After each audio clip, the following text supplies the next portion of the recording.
I'm talking about what everyone's talking about. Diddy Dirty Money has been arrested, and there's been a press conference on why he's been arrested. I pulled the court detention memo just to get more insight onto like the things that may not have been said during the press conference. And I figured I would just hop on and talk about, see what we could see. So this is a 16 pager. And I'm going to do my best to not make this feel like it's 16 pages. All right, so let's take a look. Judge Tarnofsky, the defendant, Sean Combs, aka Puff Daddy, aka Puff Diddy, aka Diddy, aka PD, aka Love, aka all of his different demons inside of him, was taken into custody this morning after a grand jury sitting in this district returned a 3-count indictment charging him with crimes related to his decades-long pattern of physical and sexual violence against multiple victims and his use of force, threats, and coercion to enact his will, protect his reputation, and fulfill his sexual desires. All right, so let's see if we can... Okay, let's see. I'm going to skim through this because I don't want to read all of this, but if it comes down to that, I'll just do that. So as reflected by the gravity of the charges in the indictment, the defendant is dangerous and poses an ongoing threat to the safety of the community. If released, he remains a serious risk of flight despite the conditions offered by his counsel. Most glaringly, the defendant also poses a significant risk of obstructing justice. Indeed, and as set forth below, during the course of the charged conduct, the defendant has attempted to bribe security staff and threaten and interfere with witnesses to his criminal conduct. So that whole thing they're saying about like he's been what did they say during the press conference? He's been compliant, or he's been I can't think of the word, but basically he's been going along with, police. That's a lie. He has not. He has already tried to obstruct the government's investigation of this case, repeatedly contacting victims and witnesses and feeding them false narrative of events as described in details below.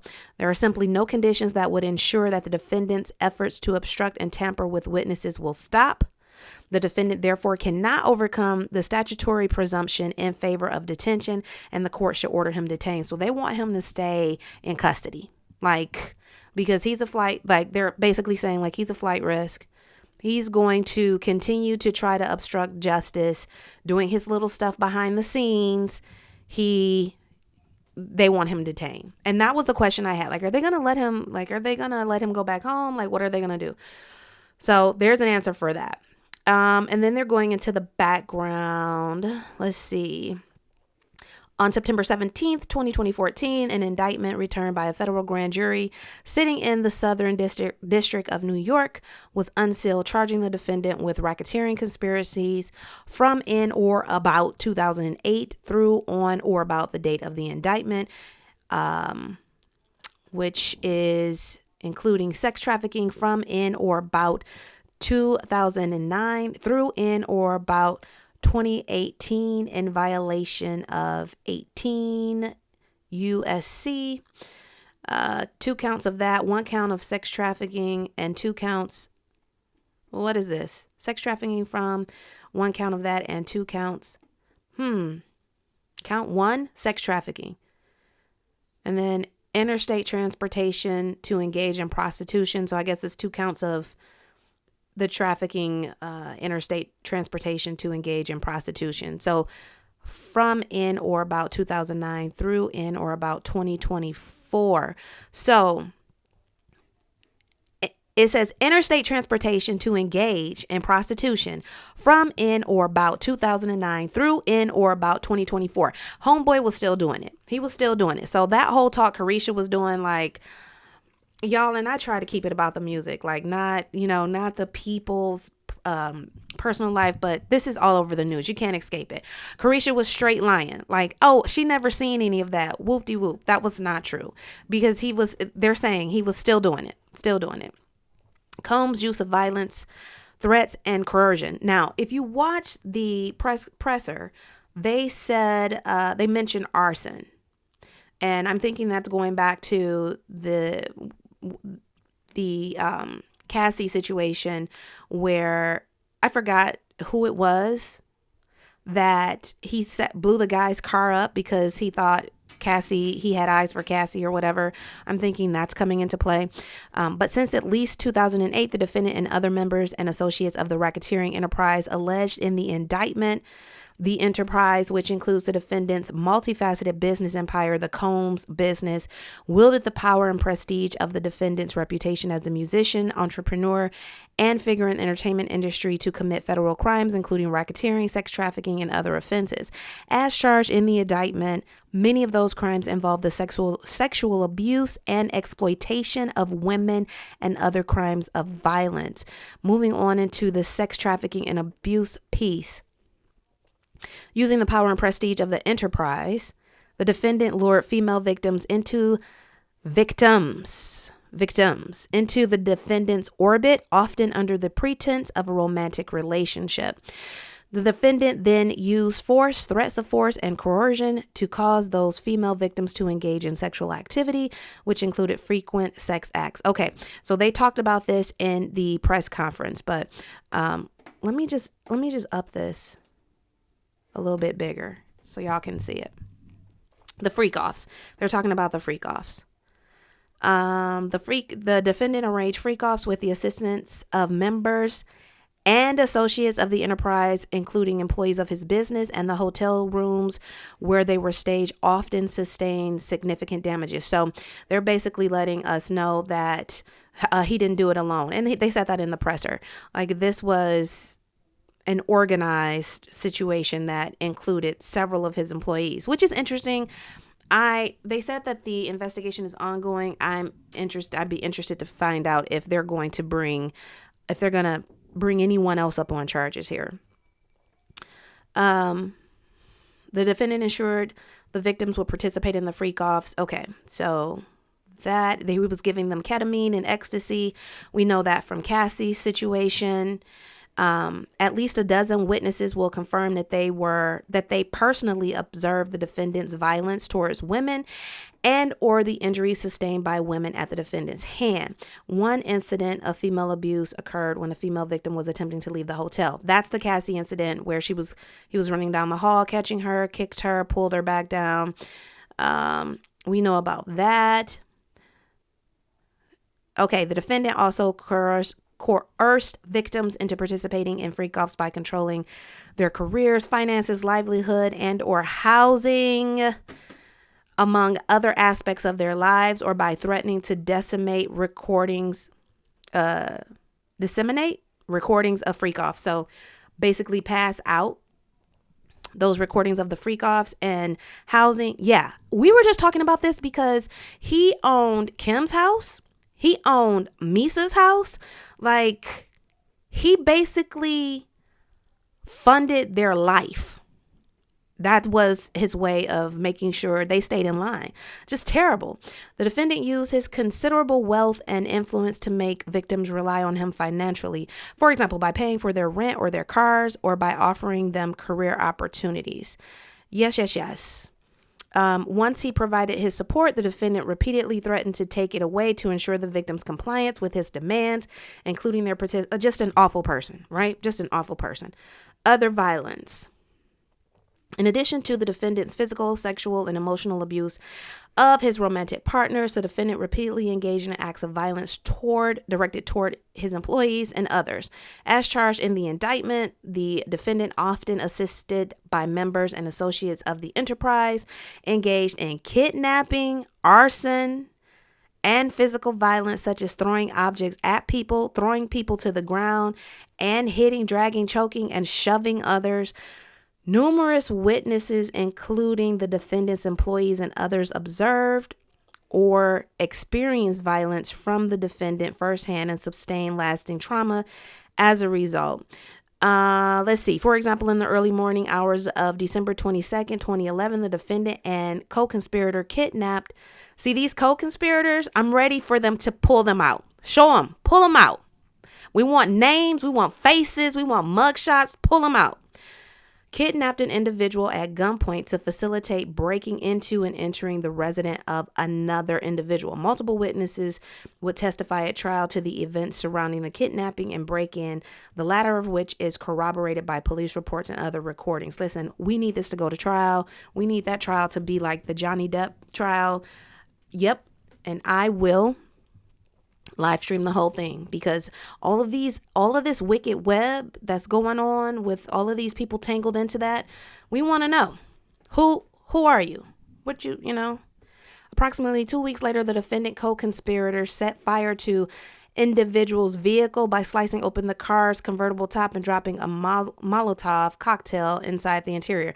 So this is going off of what Cassie said about in her statement about him setting fire to the guy's car, and I cannot think of that guy's name. Police and fire department reports extensively document the arson and conclude that the fire was intentionally set. Multiple witnesses would also testify to the defendant bragging about his role in destroying the individual's car. Let me see what his name. I have to get his name. Hold on. I'm going to Google it on my phone. Who did Diddy, whose car did Diddy burn?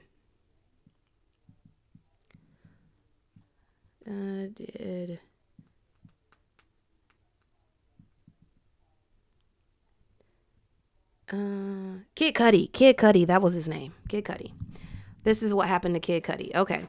More broadly, since at least 2008, allegations of the defendant's physical abuse of women and others have been publicly reported in the media, including in Hollywood blogs and on podcasts. Law enforcement reports corroborate that police responded to several instances of the defendant's violence, including assaults against victims and other individuals. So basically, it's like, yeah, how the blogs have been talking about it, podcasters have been talking about it.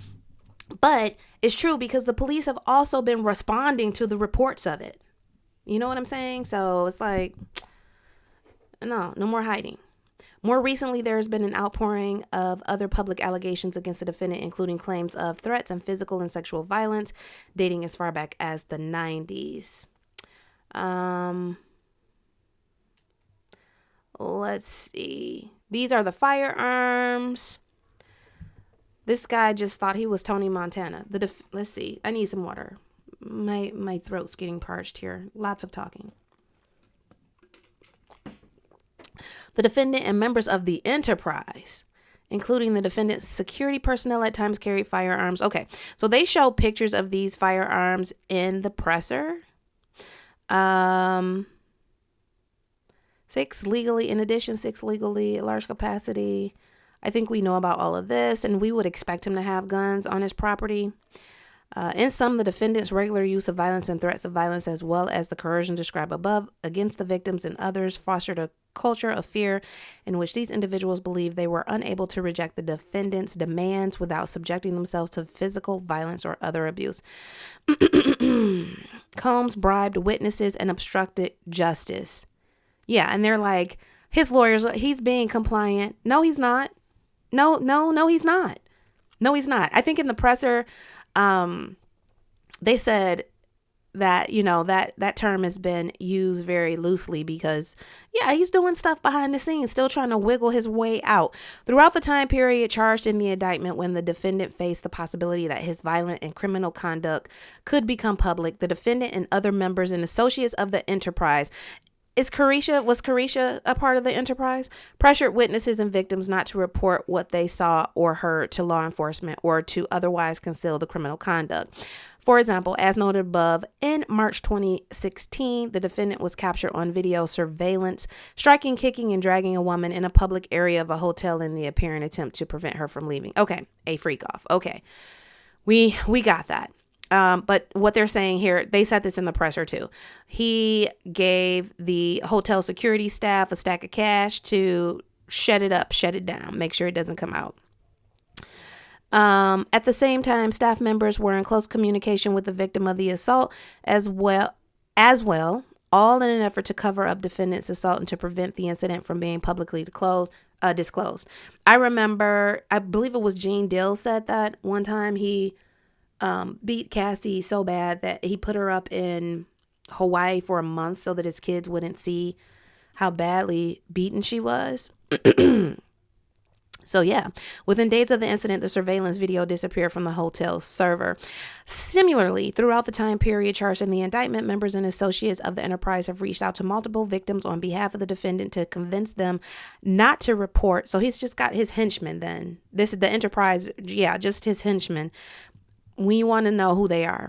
Not to report the defendant's abuse. Most recently in late 2023, immediately following public allegations of certain of the defendant's crimes, including his physical and sexual abuse of women, the defendant and other members of the enterprise made repeated phone calls to victims and witnesses during which they provided victims and witnesses with false narratives of events in an apparent effort to conceal the defendant's crimes.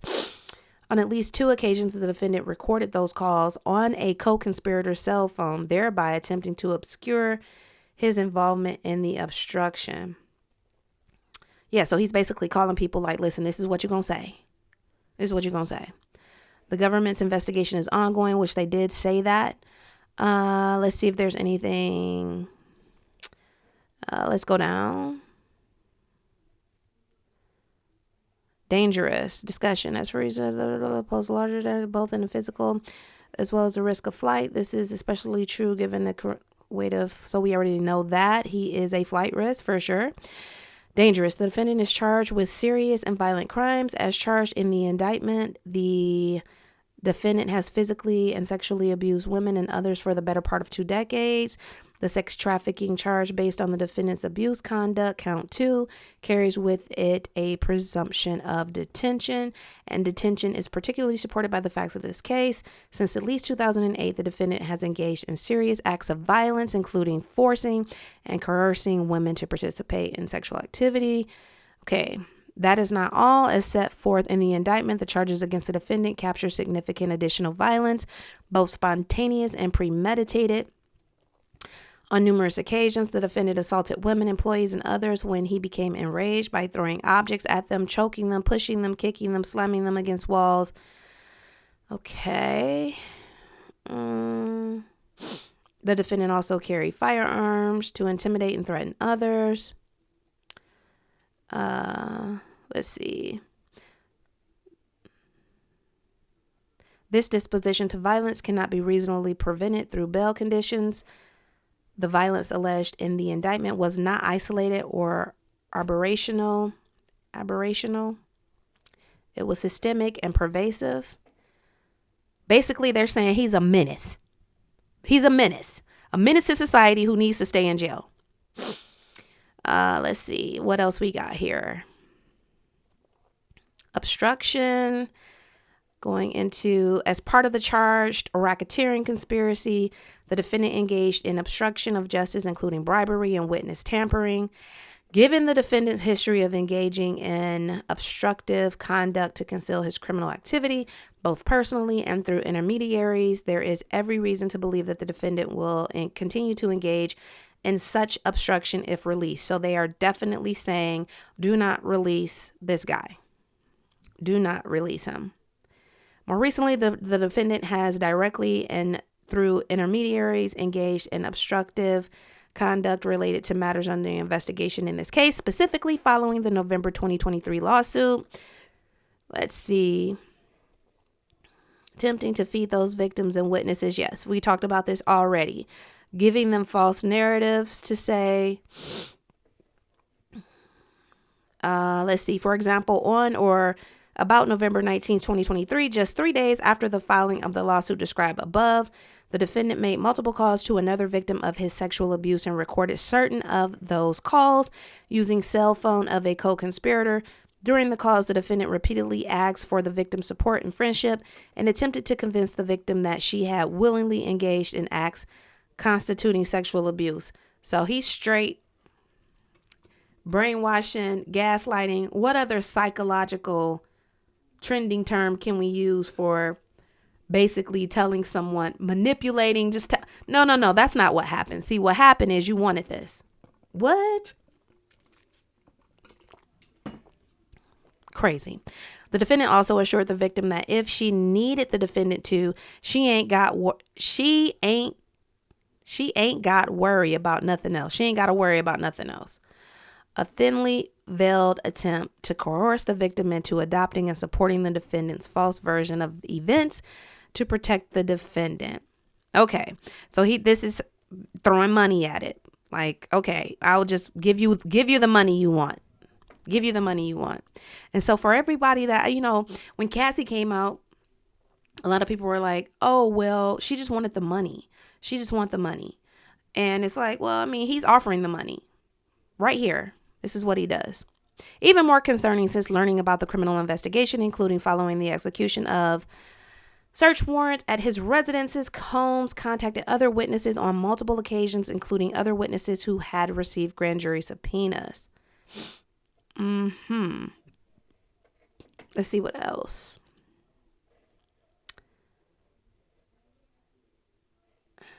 Well, let's see. What else is here?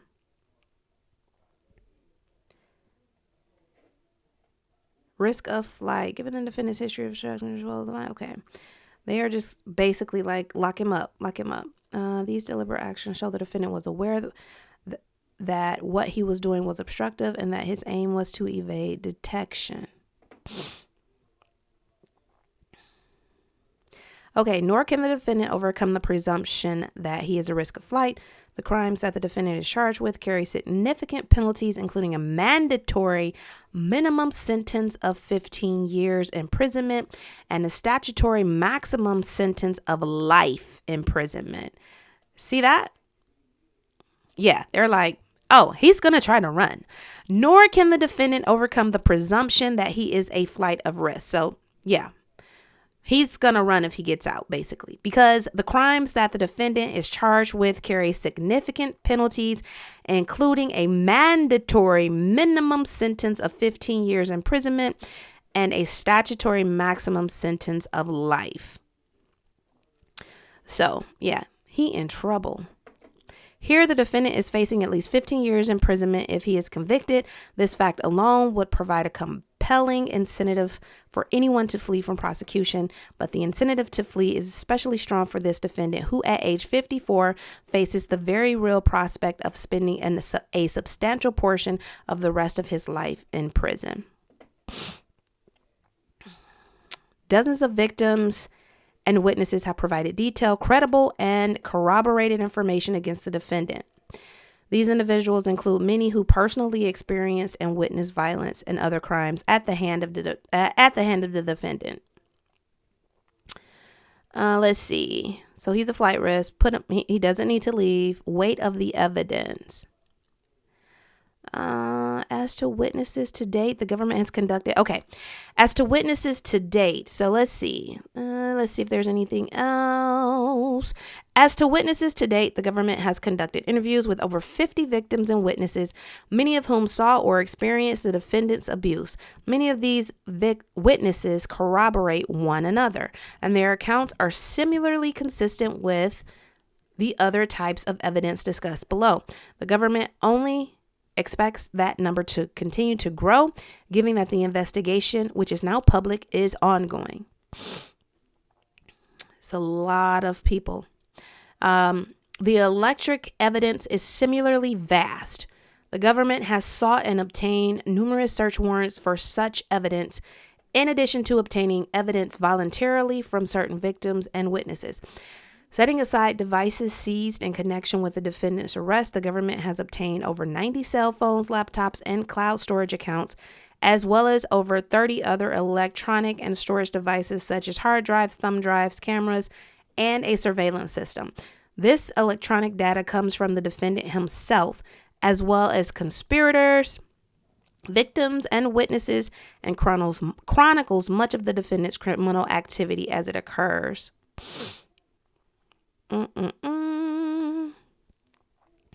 They talked about this. In addition to the firearms and electronics discussed above, the physical evidence also includes other evidence of freak-offs, including over 1,000 bottles of baby oil and personal lubricant. Bruh. Finally, the evidence includes records obtained pursuant to over 300 grand jury subpoenas and other voluntary productions. These materials come from over 100 entities and individuals, including communication providers, tech companies, social media companies, banks, and other. They got him. It's, I don't even know what the lawyer plan is for this because they got him. The defendant's proposed bail package is insufficient.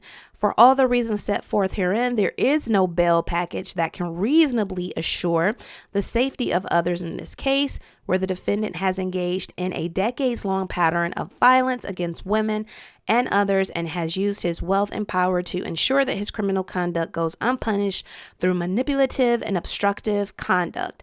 In particular, the bail package proposed by defense counsel is insufficient because it fails to adequately protect others from the defendant's violence, impose measures to prevent and detect obstruction, or prevent the defendant from assessing his vast resources, including millions of dollars in cash, to evade prosecution, or dissipating those assets to avoid financial penalties for his crime. Defense counsel has proposed certain bail conditions, including home detention with electronic monitoring and a $50 million bond secured by the defendant's Miami property. These conditions are plainly insufficient to address. That's not that. What is that? That's home detention and a $50 million bond. What? No, these conditions are plainly insufficient to address the legitimate concerns set out above. In particular, given the defendant's history of engaging in obstructive conduct, the court must reject the insufficient conditions proposed by defense counsel, which do nothing to prevent and detect such conduct. So basically, they're saying they've been saying throughout this entire memo, he is a flight risk. He should not be set free. He should be detained. And what the defense counsel, what his team is suggesting as bail conditions, at put him on home detention. You basically put him on a tether and send him home with $50 million bond, with a $50 million. No, that's not enough. This guy has almost unlimited resources, I don't blame him on that. So a court must reject. Okay, so for example, in the U.S. versus Farinati, a case in which the defendant was charged with witness tampering and where obstruction remained an ongoing concern, the Second Circuit reversed the district's court release of the defendant on bail conditions because the $1 million bond, which was to be secured by properties owned by the defendant and members of his family, only deterred flight, not danger. So it's basically he's still gonna be able to reach out to he's still going to be able to reach out to victims. He's still going to be able to try to go behind, and make back deals to clear himself and make sure that they don't, show up at trial and all of this stuff, make sure that they don't take the stand. No, more specifically, the Second Circuit Court found the district's court's bail condition intended to address. So they're just basically talking about another case where this type of situation was going on where bail was just insufficient. Let's see. As set forth, conclusion. Oh, we made it through this kind of fast. As set forth above, the defendant poses an ongoing and significant danger to the community, has repeatedly engaged in obstructive conduct, and presents a serious risk of flight. The government respectfully submits that the defendant cannot meet his burden of overcoming the statutory presumption in favor of detention. There are no conditions of bail that would assure the appearance and compliance of the defendant or the safety of others. Accordingly, any application for bail should be denied. All right, so that's what they're asking for. I am not I'm not a lawyer or a law student, so I don't know if that's just an ask or if that has to be honored, but they're really pushing for him to stay locked up, which I definitely think he should. But that is it. That is Diddy dirty money. It is happening, y'all. The takedown has begun and it is happening. I've been watching Gene Deal for a long time, and he's been talking about how problematic Diddy has been all along. And people thought he was just a disgruntled ex-employee, and blah, blah, blah. Because Diddy was, being celebrated everywhere at all the award shows everywhere. And here we are up until this year, he was still engaged in this ridiculous behavior, still having the freak offs. I'm pretty sure Carisha was a part of it. Just still doing the worst. All right. So, that's it. Just wanted to share that with everyone. Let me know what you think down below. Are you keeping up with this? Share your comments down below, and I'll see you on the next one.